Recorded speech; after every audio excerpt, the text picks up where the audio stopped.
नमस्कार। आज के इस एक्सप्लेनर में हम एक ऐसे सफर पर निकलने वाले हैं जहां हम अनपैक करेंगे एक बेहद ही वाइब्रेंट स्टेट को, गुजरात। बिल्कुल सही सुना।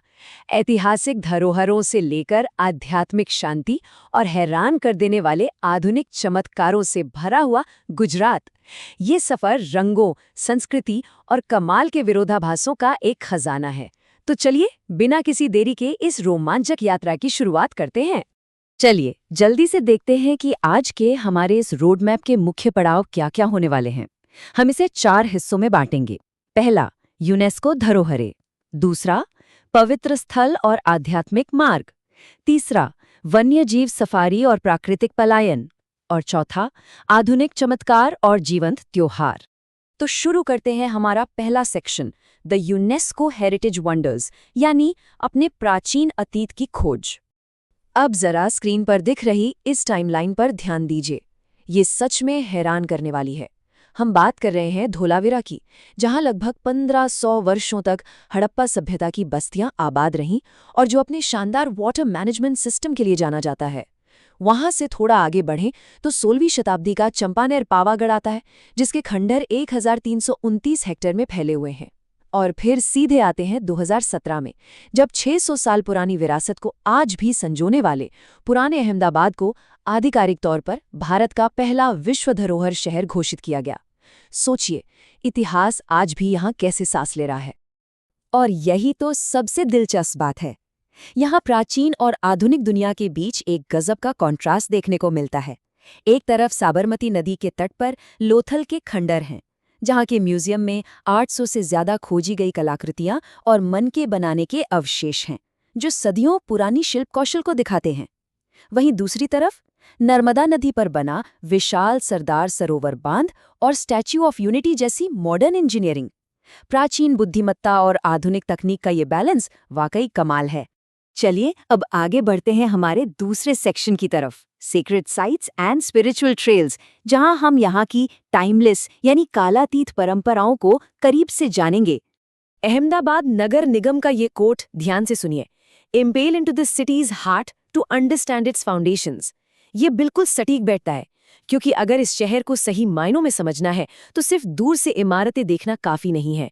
स्वामीनारायण मंदिर से जामा मस्जिद तक की जो मॉर्निंग हेरिटेज वॉक होती है, उसका असली मजा शहर की पुरानी पोल्स यानी पारंपरिक संकरी कॉलोनियों के बीच चलने और वहां की धड़कन को महसूस करने में है। वैसे जब आध्यात्मिक मार्ग की बात हो और ज्योतिर्लिंग का जिक्र न हो, ऐसा हो ही नहीं सकता। ज्योतिर्लिंग का अर्थ है भगवान शिव का एक बेहद पवित्र और पूजनीय रूप।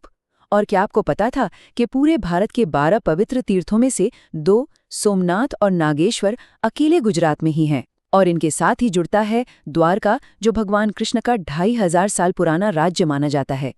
सच कहूं तो ये पूरा रास्ता एक अलग ही दिव्य ऊर्जा से भरा हुआ है।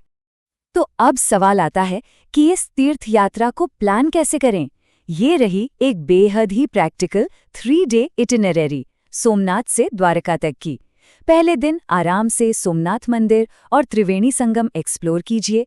दूसरे दिन पोरबंदर में रुकते हुए द्वारकाधीश मंदिर पहुंचिए। और तीसरे दिन एक छोटी सी नाव लेकर बेट द्वारका जाइए और नागेश्वर ज्योतिर्लिंग के दर्शन कीजिए। एकदम सिंपल और स्टेप बाय स्टेप तरीका, ताकि हर एक पवित्र जगह की वाइब को बिना किसी जल्दबाजी के महसूस किया जा सके। आध्यात्मिकता से निकलकर अब थोड़ा नेचर की तरफ चलते हैं। हमारा तीसरा सेक्शन है wild life safaris and natural escapes, प्राकृतिक दुनिया। अब इस स्क्रीन पर दिख रहे हैं नंबर को देखिए, 411। ये बस कोई आम नंबर नहीं है।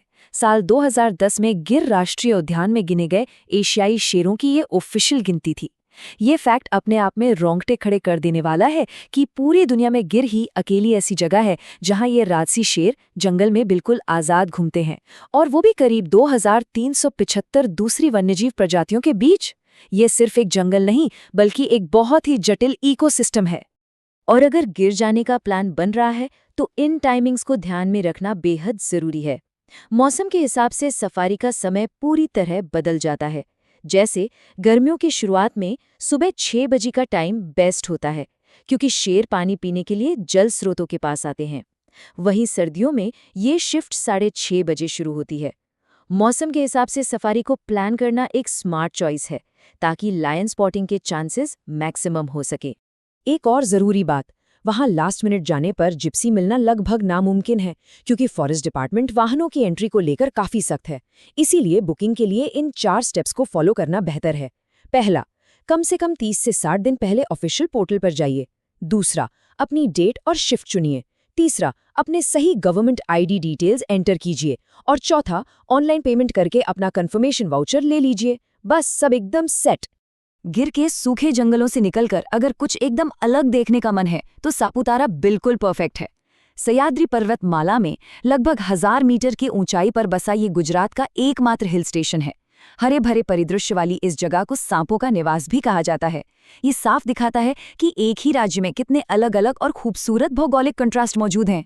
इसी के साथ हम आते हैं अपने आखिरी और चौथे सेक्शन पर, modern Marvels and vibrant festivals, मानवीय उपलब्धियां और समारोह। 182 पढ़ने में ये नंबर शायद छोटा लगे, लेकिन असल में ये केवड़िया में बनी स्टैच्यू ऑफ यूनिटी की मीटर में ऊंचाई है। सरदार वल्लभ भाई पटेल जी को समर्पित ये विशाल संरचना दुनिया की सबसे ऊंची मूर्ति होने का खिताब अपने नाम रखती है। ये केवल एक स्टैच्यू नहीं है, बल्कि मॉडर्न इंजीनियरिंग की सीमा और इंसानी लगन का एक वर्ल्ड क्लास सबूत है। और सबसे अच्छी बात क्या है पता है? यहाँ आना सिर्फ एक मूर्ति को देखने तक लिमिटेड नहीं है।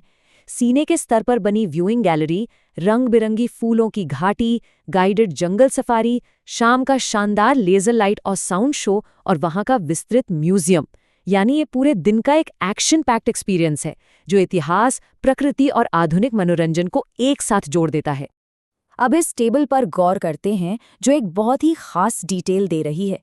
ये टेबल 2025-26 के लिए पूर्णिमा यानी फुल मून डेट्स को हाईलाइट कर रही है। अगर रण उत्सव में धोर्डो टेंट सिटी जाने की प्लानिंग है तो इन तारीखों को नोट कर लीजिए।